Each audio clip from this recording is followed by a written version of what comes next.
ফাজিল, সারাদিন আমাকে জ্বালাতন করে, সারাদিন তো আমার জেরির মতো মারামারি করি আমরা। ওর বাসায় ওকে দেখতে আসে, ছেলে পক্ষের নাকি অনেক ভালো লাগে ওকে। আমার পাগলিটা সবার সামনে বলে ফেলে আমি আমার সাথে কেউকে সহ্য করতে পারবো না, আমি একজনকে ভালোবাসি, আমি তাকেই বিয়ে করবো। তাতে আমার যা হয়ে যায়। ওকে বেশি কথা বলে বাসা থেকে, কারণ ওদের ফ্যামিলিতে ভালোবেসে বিয়ে করা বারণ, আর তারা কখনো এই বিষয়টা মানবেও না। আবার আমি বেকার, এখনো গ্রাজুয়েশন শেষ হয়নি। তারপর 11 দিনের মাথায় ওই ছেলের সাথে বিয়ে ঠিক করে ফেলে, তাও ওকে না জানি।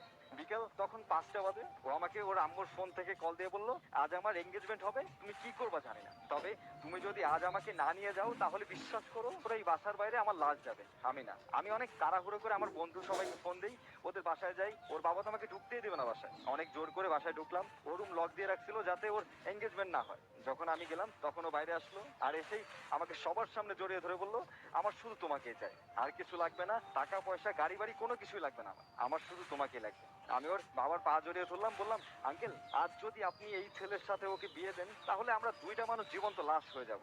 আমাদের দুনিয়ার সব সুখ দিলেও আমরা কখনো খুশি হতে পারবো না।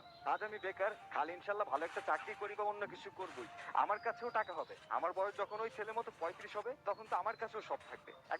একবার বলেন এই 14 বছর আপনি অপেক্ষা করবেন, তাহলে আমি ঠিক তখনই আসবো। না, আমাদের দুজনকে আলাদা করবেন না, আপনার কাছে ভিক্ষা চাচ্ছি, আপনাকে ওয়াদা করতেছি কোনোদিন আপনার মেয়েকে আমি একটু কষ্টও দিব না। আর যদি আপনি আমাদের ফিরিয়ে দেন, আমাদের মরে যাওয়া ছাড়া আর কোনো রাস্তা থাকবে না।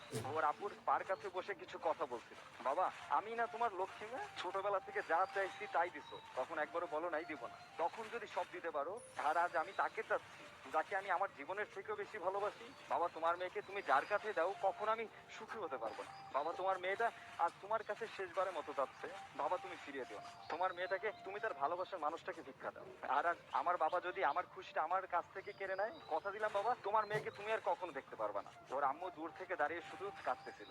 ওর বাবা ওই ছেলেকে ও তার ফ্যামিলি সবাইকে বললো আমাকে মাফ করে দিবেন, আমি আর যাই হই না কেন এত বড় পাষাণ না যে এদের এত ভালোবাসা আমি নষ্ট করবো। আমি আসলে বুঝতে পারি নাই এরা দুজন দুজনকে এতটা ভালোবাসে। আমাকে আপনারা মাফ করে দিবেন, আমার মেয়ে যাকে ভালোবাসে ও তার সাথে থাকবে, আমি আমার মেয়েকে হারাতে চাই না। আমাদের বললো তোমরা ওঠো। তারপর আমার বাবা মাকে ফোন দিয়ে বললো এঙ্গেজমেন্ট হলো, তার 3 মাস পরে আমাদের বিয়ে হয়। আজ বিয়ের 4টা বছর পার হয়ে গেছে, আমাদের ছোট্ট একটা ছেলে আছে। আমার বাবা মা আর ওর বাবা আমার কাছে পুরো দুনিয়াই সে। সবাই বলে বিয়ের পর নাকি ভালোবাসা হারিয়ে যায়, কে বলেছে? কই, আমার তো হারায় নাই। আমরা তো সেই একজন আরেকজনকে এখনো ঠিক পাগলের মতো ভালোবাসি, বিশ্বাস করেন কখনো ইচ্ছাই করে না